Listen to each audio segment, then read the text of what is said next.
Hello everyone, this is Shivangini. मेरे last lecture की जो डिस्कशन थी वो थी पास्ट परफेक्ट कंटिन्यूअस टेंस से रिलेटेड, जिसमें हमने ये पढ़ा था कि पास्ट परफेक्ट कंटिन्यूअस टेंस का यूज़ कहाँ होता है, what are the differences between past perfect continuous and past continuous tense, कौन से केसेस में आप पास्ट परफेक्ट कंटिन्यूअस टेंस का यूज़ करेंगे और सेंटेंस कंस्ट्रक्शन कैसे की जाती है। तो जैसे हमारा हमेशा पैटर्न रहता है, पहले हम टेंसेस के डिस्कशन करते हैं which is followed by a lecture based on exercise.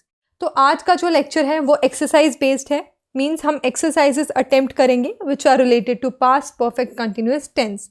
So get ready with your notebooks and pens so that आप भी मेरे साथ में एक्सरसाइजेस को अटेम्प्ट कर पाएँ। So let's get started with our practice exercises. जैसा कि यूजुअली हमारा पैटर्न रहता है, सबसे डिस्कस करते हैं पॉजिटिव सेंटेंसेस, जिसे हम एफर्मेटिव सेंटेंसेस भी कहते हैं। तो जो हमारी पहली एक्सरसाइज है it is related to positive और एफर्मेटिव सेंटेंसेस। अब इस एक्सरसाइज में आपको क्या करना है, you have to make the past perfect continuous. जो आपका सेंटेंस है वो एफर्मेटिव सेंटेंस होना चाहिए in past perfect continuous tense form. यहाँ आपको ब्लैंक दी गई है और ब्लैंक के आगे ब्रैकेट में ब्लू कलर में आपको एक वर्ड दिया गया है जो कि वर्ब है। तो आपको उस वर्ब को यूज़ करना है और सेंटेंस को पास्ट परफेक्ट कंटिन्यूअस फॉर्म में चेंज करना है। कैसे चेंज करते हैं, आप कौन सी वर्ब फॉर्म यूज़ करते हैं, कौन सा हेल्पिंग वर्ब यूज़ करते हैं, उसकी डिस्कशन हमने पहले लेक्चर में की थी। तो उसी को आगे कंटिन्यू करते हुए आज हम वो सारा जो लेक्चर था उसको इस प्रैक्टिस एक्सरसाइज में इम्प्लीमेंट करेंगे। So let's try to solve these exercises. First blank में लिखा है I dash work all day so I did not और आई डिडंट गो आउट। जो वर्क है वो वर्ब है, आपको इस वर्ब को ब्लैंक में यूज़ करना है और टेंस फॉर्म होनी चाहिए past perfect continuous. She dash sleep for 10 hours when I woke up. They dash live in Beijing for 3 years when he lost his job. When we met, you dash work at that company for 6 months. We dash eat all day, so we felt a little bit ill. So देखिए solutions आपके सामने हैं। I had been working all day, so I did not go out. मैं बाहर क्यों नहीं गया था, क्योंकि मैं पूरा दिन काम कर रहा था। मैंने आपको बताया था had auxiliary verb, been auxiliary verb और उसके साथ वर्ब की आईएनजी फॉर्म, क्योंकि कंटिन्यूअस है, it is perfect continuous.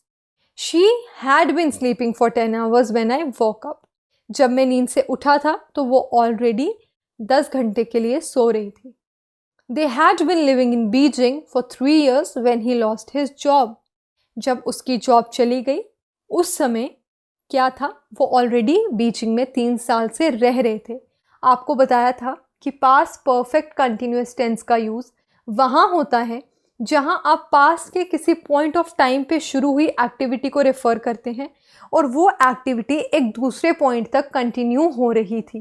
Past में ही हो रहा था, पूरा एक्शन पास्ट में होगा, एक पॉइंट ऑफ टाइम से शुरू हुआ और दूसरे पॉइंट ऑफ टाइम तक कंटिन्यू हो रहा था।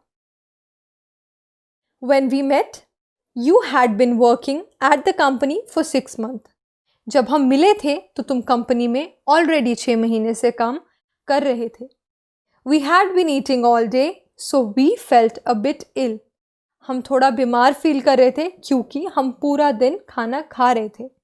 मैंने आपको ये चीज़ भी बताई कि पास्ट कंटिन्यूअस और पास्ट परफेक्ट कंटिन्यूअस में क्या डिफरेंस होता है, कि जब पास्ट परफेक्ट कंटिन्यूअस टेंस का हम यूज़ करते हैं तो वो यूजुअली ऐसे एक्शन के लिए होता है जो लार्जर ड्यूरेशन के लिए हो रहा हो, फॉर अ लॉन्गर एक्शन, और जो छोटी देर के लिए कोई एक्शन परफॉर्म हो, फॉर अ शॉर्टर एक्शन, वहाँ पे हम पास्ट सिंपल यूज़ करते हैं। तो जो हमारी लास्ट एक्सरसाइज थी वहाँ हमने स्पेसिफिक टाइम बताया, we had been eating all day, ये लॉन्ग ड्यूरेशन के लिए कुछ काम हो रहा था, आप खाना खा रहे थे, इसलिए आपने यहाँ पर पास्ट परफेक्ट कंटिन्यूअस टेंस का यूज़ किया, पास्ट कंटिन्यूअस टेंस का यूज़ नहीं किया। सो आपको ये डिस्टिंक्शन पता होनी चाहिए कि कौन से केसेस में पास्ट कंटिन्यूअस यूज़ होगा और कौन से केसेस में पास्ट परफेक्ट कंटिन्यूअस यूज़ होगा। ही was in red face because he dash run. It dash rain and the road was covered in water. I was really tired because I dash study. We dash go out for 3 years when we got married. It dash snow for 3 days. So let's look at the solutions. He was in red face because he had been running. उसका चेहरा लाल हो चुका था क्योंकि वो दौड़ रहा था, मतलब वो काफ़ी टाइम से दौड़ रहा था. पास्ट के किसी पॉइंट ऑफ टाइम पे उसने दौड़ना शुरू किया और जब उसका चेहरा लाल हो चुका था उस पॉइंट तक भी वो दौड़ रहा था. तो एक पॉइंट से लेके दूसरे पॉइंट तक आपका जो एक्शन है वो कंटिन्यू हो रहा था. It had been raining and the road was covered in water. Cause and effect अगर आपको याद हो, मैंने कहा था अगर पास्ट में आप बात कर रहे हैं और cause and effect kind of sentence है, वहाँ भी पास्ट परफेक्ट यूज़ होता है. तो यहाँ क्या है कि जो रोड थी वो पानी से भरी हुई थी क्योंकि बारिश हो रही थी. बारिश होना कॉज है. The road was covered with water, road पे पानी था, वो उसका इफेक्ट है. सो कॉज एंड इफेक्ट के केस में भी आप पास्ट परफेक्ट कंटिन्यूस टेंस का यूज़ करते हैं. बेसिक लॉजिक वही रहेगा, had plus been plus verb in ing form. I was really tired because I had been studying. मैं बहुत थक चुका था या मैं बहुत थक चुकी थी क्योंकि मैं बहुत देर से पढ़ाई कर रही थी. We had been going out for 3 years when we got married.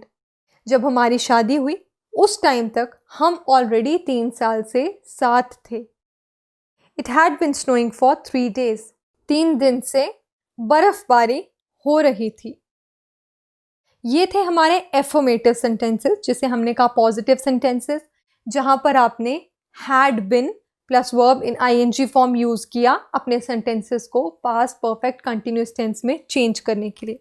Next exercise में हम देखेंगे कुछ नेगेटिव सेंटेंसेस. अगर आपको याद हो तो मैंने बताया था नेगेटिव सेंटेंसेस में नॉट का यूज़ होता है, तो हैड बिन बन जाता है हैड नॉट बिन. तो चलिए अब नेक्स्ट एक्सरसाइज करते हैं जिसमें आप कुछ नेगेटिव सेंटेंसेस देखेंगे. I dash work there long when she quit. Bracket में दिया गया वर्ब यूज करना है लेकिन नेगेटिव सेंटेंस बनाना है आपको. She dash work but she was tired anyway. It dash not rain long when I got home. He was in trouble with the teacher because he dash go to classes. We dash live in London for 3 years. When we got married, it was more like 5 years. आपको कुछ ज़्यादा change नहीं करना है, सारा system सारा pattern वैसा ही रहेगा एफर्मेटिव जैसा, विद वन सिंपल चेंज जो कि है addition of not after had. तो हैड की जगह हैड नॉट यूज़ करेंगे. I had not been working there for long when she quit. जब उसने जॉब छोड़ी थी तो मुझे वहाँ काम करते हुए ज़्यादा देर नहीं हुई थी. यहाँ मैंने लिखा है hadn't been. मैंने आपको बताया था कॉन्ट्रैक्शन यूजुअली एफर्मेटिव में आप हैड और सब्जेक्ट को कॉन्ट्रैक्ट करते हैं, जैसे weed been playing, शीड been playing. Negative में आपको कहा था कि आप नॉट को और ऑक्सिलरी वर्ब को कॉन्ट्रैक्ट करेंगे, मतलब हैड नॉट की जगह आप हैडंट लिख सकते हैं. ये चीज़ आप तब करेंगे जब आप इंग्लिश बोल रहे हैं या फिर आप इनफॉर्मल इंग्लिश लिख रहे हैं and not in case of formal English.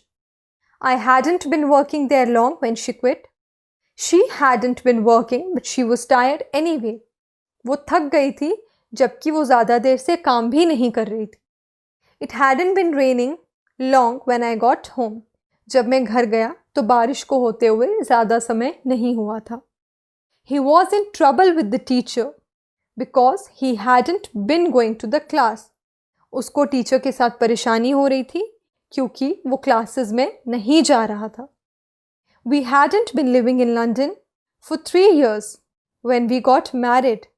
It was more like 5 years. हम शादी के बाद 3 साल तक लंदन में नहीं थे और ऐसा लग रहा था कि 5 साल हो चुके हैं.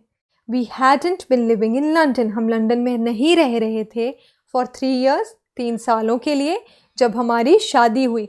यानी पास के किसी पॉइंट ऑफ टाइम पे आपकी शादी हुई और उस टाइम से पहले से 3 साल से आप लंदन में नहीं रह रहे थे. तो आपकी जो एक्टिविटी है, एक्शन है, पास की किसी पॉइंट ऑफ टाइम से शुरू हुई और दूसरे पॉइंट ऑफ टाइम तक ख़त्म नहीं हुई थी, दूसरे पॉइंट ऑफ टाइम तक कंटिन्यू कर रही थी. So that is where you use past perfect continuous. Not है तो hadn't been living. Although it was hot in the kitchen, Julie dash cook. I dash sleep long when there was a knock at the door. He didn't feel healthy because he dash go to the gym. I caught a cold because I dash eat properly. She looked tired but she dash study. तो solutions देखिए. Although it was hot in the kitchen, Julie hadn't been cooking. Kitchen में गर्मी हो रही थी लेकिन जूली खाना नहीं बना रही थी. I hadn't been sleeping long when there was a knock at the door. जब दरवाजे पर किसी ने नॉक किया तो मुझे सोते हुए कुछ ज़्यादा समय नहीं हुआ था. He didn't feel healthy because he hadn't been going to the gym. वो हेल्दी नहीं फील कर रहा था क्योंकि वो जिम नहीं जा रहा था, यानी कुछ टाइम से वो जिम नहीं जा रहा था. That is why past perfect continuous. I caught a cold because I hadn't been eating properly. मुझे सर्दी हो गई क्योंकि मैं ठीक से खाना नहीं खा रही थी या ठीक से खाना नहीं खा रहा था. She looked tired but she hadn't been studying. वो थकी हुई लग रही थी लेकिन वो पढ़ाई भी नहीं कर रही थी.